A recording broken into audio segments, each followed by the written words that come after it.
Hello everyone, welcome back to the channel and let's begin with question number 4 of exercise 4.2 chapter quadratic equations. Question है find the two consecutive positive integers sum of whose squares is 365. तो यहाँ पे question है कि हम लोग को दो कॉन्जिक्यूटिव पॉजिटिव इंटीजर फाइंड करना है जिसका स्क्वायर क्या है 365. तो कॉन्जिक्यूटिव नंबर्स क्या होता है x+1 x+2 और डॉट डॉट डॉट मतलब x के साथ जितना भी नंबर हम ऐड कर सकते हैं तो वो है कॉन्जिक्यूटिव पॉजिटिव इंटीजर्स. अगर यहीं पे नेगेटिव इंटीजर होता तो x-1 -2 -3 मतलब कोई भी नेगेटिव नंबर हम ऐड कर देते x के साथ. तो यहाँ पे पॉजिटिव है तो यहाँ पे लिख लेंगे let the two consecutive positive integers be x and x+1. अब यहाँ अकॉर्डिंग टू द क्वेश्चन के अकॉर्डिंग क्या है सम ऑफ हुज स्क्वायर मतलब इस कॉन्जिक्यूटिव नंबर पॉजिटिव इंटीजर्स का जब हम स्क्वायर करेंगे यानी कि x² और x+1 का स्क्वायर और सम यानी कि दोनों को ऐड करेंगे तो उसका वैल्यू क्या आएगा 365. तो ये है इक्वेशन. इसको हम लोग पहले सॉल्व करते हैं तो ये हो जाएगा x². यहाँ पे a plus B whole square का जो फॉर्मूला होता है उसको पुट करेंगे तो ये हो जाएगा x² plus 1² plus 2 into X into 1 is equal to 365. ये हो गया 2x² है तो यहाँ पे लिखेंगे 2x² plus 1 plus 2x is equal to 365. अब ये हो जाएगा 2x² प्लस 2x इसको क्वाड्रेटिक फॉर्म में चेंज कर लेंगे और 365 इक्वल के इधर लेके आएंगे माइनस में चेंज हो जाएगा -365 इक्वल टू 0. अब ये हो जाएगा 2x² प्लस 2x और यहाँ पे +1 था. प्लस माइनस क्या होता है माइनस होता है. साइन माइनस का लगेगा बिकॉज बिग अमाउंट 365 है. 365 में 1 माइनस कर दे आ जाएगा 364 इक्वल टू 0. अब यहाँ पे कॉमन है 2 कॉमन है तो 2 को अगर हम बाहर कॉमन निकाल लें तो अंदर बचेगा x² प्लस x माइनस 364 को अगर 2 से हम कैंसिल कर दें 2 1 ज़ा 2 8 ज़ा 16 एंड 2 2 ज़ा 4 तो यहाँ पे क्या आ जा रहा है 182 इक्वल टू 0. अब 2 जो है उसको इक्वल के इधर लेके आएंगे तो 0 के नीचे डिवीजन में चेंज हो जाएगा तो ये क्या आ गया x² प्लस x माइनस 182 और ये 0 डिवाइडेड बाई 2. ये पूरा जो टर्म है वो 0 हो गया. x² plus x minus 182 equal to 0. अब यहाँ फर्स्ट और लास्ट टाइम वही सेम प्रोसेस तो सॉल्व करेंगे तो फर्स्ट और लास्ट जो टर्म है मल्टीप्लाई करेंगे 182 आएगा. 182 को फैक्टराइज करेंगे 2 9 ज़ा 2 1 ज़ा ये अब 3 से नहीं हो सकता है ना 2 से होगा. 7 से करेंगे 7 1 ज़ा 7 7 3 ज़ा 21 एंड 13 1 ज़ा 13. अब यहाँ पे हम लोग को 2 इंटू 7 इंटू 13 इंटू 1 आ गया है.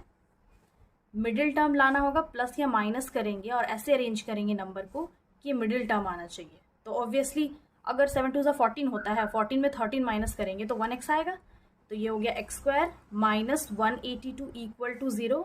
यहाँ पे लिखेंगे 14x और यहाँ पे लिखेंगे 13x.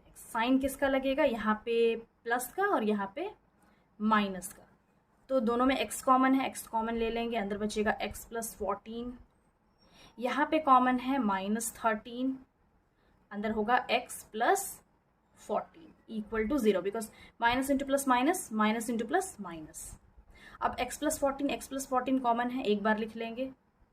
बाकी क्या बच गया x माइनस 13 इसको एक बार लिख लेंगे. तो अब इसको हम ऐसे लिख सकते हैं x plus 14 equal to 0 and x minus 13 equal to 0. तो अब x is equal to plus 14 जो है इक्वल के इधर -14 में चेंज हो जाएगा और यहाँ पे जो -13 है इक्वल के इधर +13 में चेंज हो जाएगा.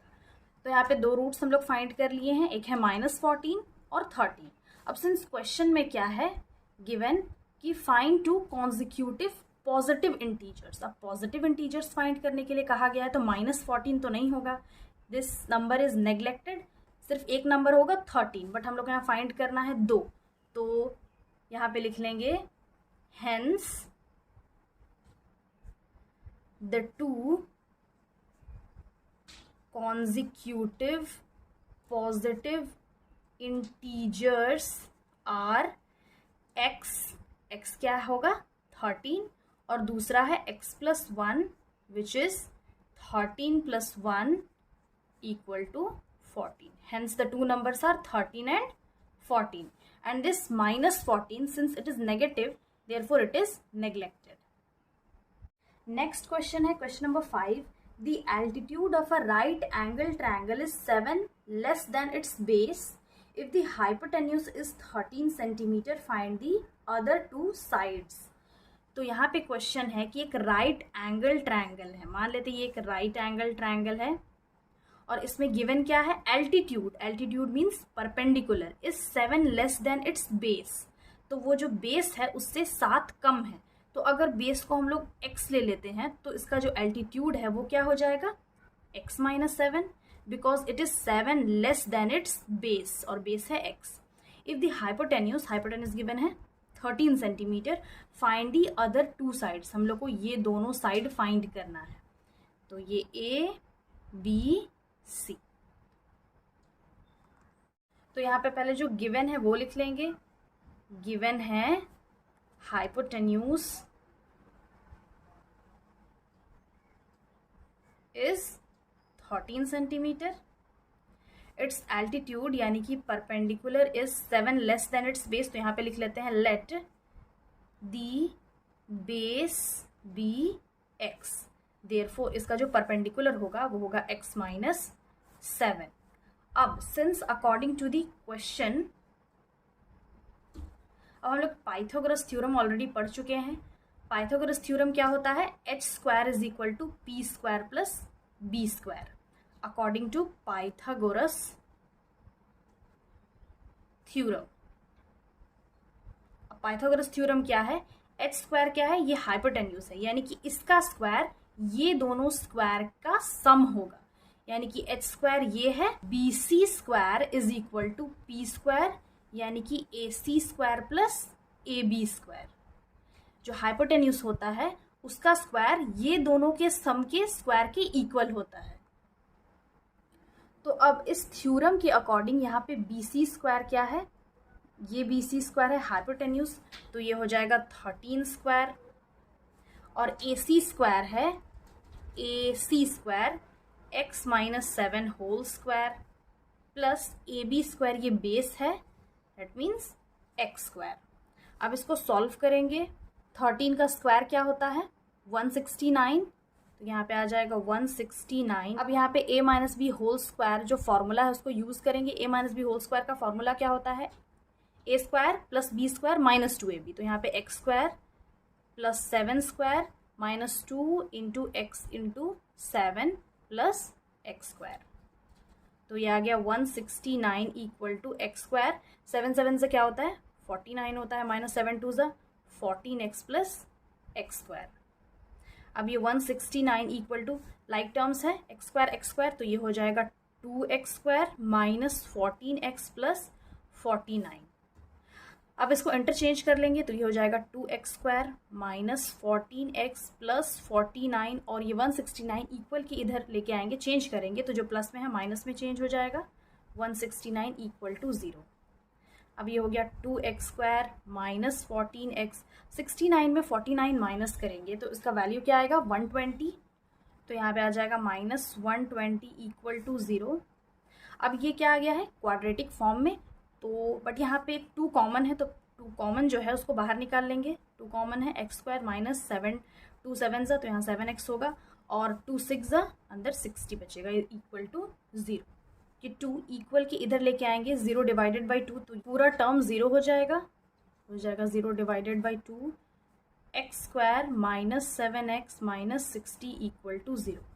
60 का एलसीएम लेंगे, फर्स्ट और लास्ट टर्म मल्टीप्लाई करते हैं न्यूमेरिक वैल्यू, तो 60 आएगा. तो 60 को फैक्टराइज करेंगे, फैक्टर्स निकालेंगे तो 2 3 2 1 2 5 एंड 3 5 5 1 तो 2 × 2 × 3 × 5 × 1. प्लस या माइनस करने पे क्या मिडिल टर्म आना चाहिए. तो अगर 3 2 6 एंड 5 2 10, तो 10 में 6 माइनस करने पे 7 तो नहीं आ रहा है, 3 2 ज़ा 6, 6 2 ज़ा 12, 12 में अगर 5 माइनस करेंगे तो 7 आ रहा है। तो यहाँ पे हम लिख लेंगे फर्स्ट टर्म, लास्ट टर्म, और ये 12x एंड 5x। साइन किसका लगेगा, यहाँ पे माइनस, यहाँ पे प्लस, कॉमन ले लेंगे। यहाँ पे x कॉमन होगा, x, तो यहाँ x माइनस 12, यहाँ पे कॉमन होगा 5, तो x माइनस 12 इक्वल टू 0। अब x माइनस 12 कॉमन है, तो x माइनस 12 को एक बार लिखेंगे और x माइनस 5 जो बाहर है उसको एक बार लिख लेंगे। तो यहाँ पे x माइनस 12 इक्वल टू 0 एक बार, and x minus 5 equal to 0। x का वैल्यू आ गया 12 एंड यहाँ पे x का वैल्यू आ गया, यहाँ पे प्लस 5 है, माइनस 5। तो अब सिंस जो 5 है वो तो नेगेटिव में है, अब सिंस ये नेगेटिव में है और ट्रायंगल का जो बेस है x ले लिए हैं और जो इसका परपेंडिकुलर है वो भी x है, तो एल्टीट्यूड और बेस तो नेगेटिव नहीं हो सकता है, therefore it is neglected. And since it is negative, therefore it is neglected. और यहाँ पे लिखेंगे hence it's base is x which is 12 and altitude is x minus 7 और x क्या आया है 12, 12 में 7 माइनस करेंगे तो इसका वैल्यू आ जाएगा 5। therefore its base is 12 centimeter and altitude is 5 centimeter। Question number 6 है, a cottage industry produces a certain number of pottery articles in a day. It was observed on a particular day that the cost of production of each article in rupees was 3 more than twice the number of articles produced on that day. If the total cost of production on that day was rupees 90, find the number of articles produced and the cost of each article। तो basically इस question में क्या है कि एक cottage industry है जहाँ पे पॉटरी आर्टिकल्स मैन्युफैक्चर होता है और उस इंडस्ट्री में हर एक दिन अलग अलग पॉटरी आर्टिकल्स मैन्युफैक्चर होता है, लेकिन it was observed that on particular day, एक दिन क्या होता है, cost of production of each article in rupees was 3 more than, यहाँ पे इक्वेशन बनेगा 3 more than twice the number of article produced on that day।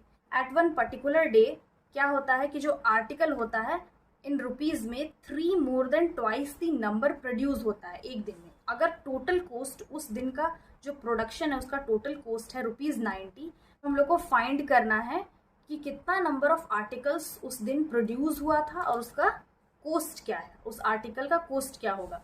तो ऑब्वियसली हम लोग जूनियर क्लासेस में क्या पढ़े हैं कि अगर एक आर्टिकल का कोस्ट 20 रुपीज़ है तो 3 आर्टिकल का कोस्ट कितना होगा, 3 से हम लोग उस कोस्ट को मल्टीप्लाई कर लेंगे, 3 2 ज़ा 6, 60 रुपीज़ होगा। तो बस यहाँ पे मल्टीप्लाई करना है।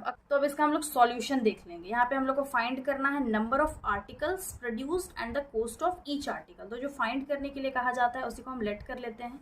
यहाँ पे लिख लेंगे let the number of articles, और यहाँ पे क्या है, pottery articles produced on that particular day be x। तो उसका कोस्ट क्या होगा, यहाँ पे लिखा हुआ है cost of production of each article was 3 more than twice the number. जो नंबर है x उसमें ऐड हम कर लेंगे 3, बिकॉज यहाँ पे लिखा हुआ है 3 more than twice, और जो नंबर है उसको 2 से मल्टीप्लाई करेंगे तो ये हो गया 3 more than twice the number, यानी कि 2x + 3। और यहाँ पे क्या गिवन है, total cost of production on that day. Total cost of production यहाँ पे गिवन है। अब ऑलरेडी जो हम यहाँ पे देख लिए कि अगर नंबर ऑफ आर्टिकल्स 3 है और उसका कोस्ट है 20, तो 3 × 20 मल्टीप्लाई करेंगे तो टोटल कोस्ट आ जाएगा। यहाँ पे गिवन है टोटल कोस्ट, तो देयरफॉर यहाँ पे हम लिख सकते हैं total cost is equal to number of articles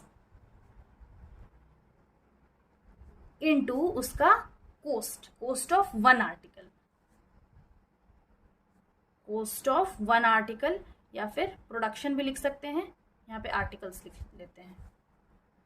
according to the question यहाँ पे क्या हो जाएगा, number of articles x, cost of articles है 2x + 3 और टोटल कोस्ट गिवन है 90। सॉल्व करेंगे, ये हो जाएगा 2x² plus 3x is equal to 90। इसको जनरल क्वाड्रेटिक फॉर्म में लेके आएंगे, 2x² प्लस 3x, 90 जो इक्वल के उधर प्लस में है इधर माइनस में चेंज कर लेंगे, इक्वल टू 0। अब ये क्या आ गया है, 2x² प्लस 3x माइनस 90। अब जो फर्स्ट और लास्ट टर्म है उसका न्यूमेरिक वैल्यू को मल्टीप्लाई करते हैं, तो 90 इंटू 2, 9 2 18, 180 आएगा। 180 को फैक्टराइज करेंगे, इसका फैक्टर्स निकाल लेंगे, तो हो जाएगा 2 9 18, 2 4 8 एंड 2 5 10, 45 आ गया। 2 से नहीं हो सकता, ये 3 से होगा, 3 1 3 5 5 3 या फिर 3 5 3 1। तो इसका फैक्टर्स क्या आ गया है, 2 into 2 into 3 into 3 into 5 into 1। अब इन फैक्टर्स को हम लोग को ऐसे अरेंज करना होगा कि यहाँ पे 3x आना चाहिए, तो 3 2 6, 6 2 12 एंड 5 3 15। 15 में अगर 12 माइनस करेंगे तो 3 आ जाएगा, तो यहाँ पे लिखेंगे 2x minus 90 equal to 0। 15x 12x, sign लगेगा यहाँ पे प्लस का, यहाँ पे माइनस का, बिकॉज प्लस माइनस माइनस होता है। 15 में 12 माइनस करेंगे 3 आएगा, साइन जो बिग अमाउंट का होता है वही लगता है, यहाँ पे 15x बिग अमाउंट है तो इसके साथ प्लस का साइन है, यहाँ पे प्लस है। अब यहाँ पे कॉमन कुछ नहीं है, x होगा तो अंदर बचेगा 2x प्लस 15। अब यहाँ पे अगेन 6 कॉमन होगा, बिकॉज 6 2 12 होता है, plus minus into plus minus, minus into plus minus. अगर 6 इंटू 15 करेंगे तो 90 आएगा। मल्टीप्लाई करके देखते हैं, 15 इंटू 6, 6 5 30, 3 कैरी, 6 1 6 7 8 9, तो यहाँ पे अंदर आएगा 15 इक्वल टू 0। अब यहाँ पे कॉमन आ गया है 2x प्लस 15, 2x प्लस 15, तो 2x प्लस 15 को 1 टाइम लिखेंगे एंड x माइनस 6 को एक बार लिखेंगे। अब यहाँ पे 2x plus 15 equal to 0 and x minus 6 equal to 0। Then 2x is equal to 15 जो है इक्वल के इधर लेके आएंगे, माइनस 15 में चेंज हो जाएगा, then x is equal to minus 15 divided by 2। यहाँ पे x इक्वल टू वैल्यू आ जाएगा जो माइनस 6 है, इक्वल के इधर प्लस में चेंज हो जाएगा, तो इसका दो वैल्यूज आ गया, दो रूट्स, एक माइनस में है प्लस में है। अब सिंस ये जो है 15 माइनस 15/2 वो तो नेगेटिव आ रहा है और नंबर ऑफ पॉटरी आर्टिकल्स जो है वो पॉजिटिव में होना चाहिए, therefore it is neglected. It is neglected because it is negative, और जहाँ x इज इक्वल टू 6 है इस वैल्यू को हम लोग कंसिडर करेंगे और यहाँ पे लिखेंगे hence the number of articles produced on that particular day is 6 and cost is, इसको हम लोग क्या ले लिए थे यहाँ पे 2x plus 3 and the cost of that article is 2x plus 3, value put करेंगे 2 into 6 plus 3 which is 2 6 12 plus 3 is equal to 15, तो ये हो गया 15 रुपीज। नंबर ऑफ आर्टिकल 6 होगा और कोस्ट होगा उसका 15। So this was the solution and this was the last question of this exercise. So I hope ये सॉल्यूशन समझ में आ गया होगा। Again I will be back with the next video solving the next exercise of this chapter. Till then, have a nice day. Thanks for watching.